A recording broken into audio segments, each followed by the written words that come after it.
Let's transform your Nikon D3500 into a stunning webcam, giving you professional-grade video quality for your streams and meetings. First, you'll need a few things: your Nikon D3500, an HDMI cable, an HDMI capture card, and of course, OBS Studio downloaded and installed on your computer. Make sure your camera is fully charged or plugged into a power source to avoid interruptions. Now, on your Nikon D3500, navigate to the Setup menu, look for the HDMI output settings, and make sure HDMI output is set to clean or live view. This removes all the on-screen display from the HDMI feed, giving you a clean video output. Connect one end of the HDMI cable to your Nikon D3500 and the other end to your HDMI capture card. Then, plug the capture card into a USB port on your computer. Open OBS Studio in the Sources panel.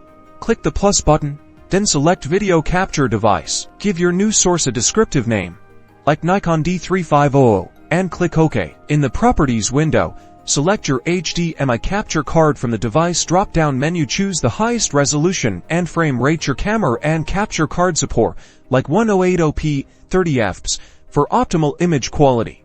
You should now see the live feed from your Nikon D3500 in the OBS preview window. You can adjust the position and size of the video to fit your scene. And that's it. Now you can select OBS Virtual Camera as your webcam in Zoom, Google Meet, or any other video conferencing or streaming platform. Enjoy your professional video.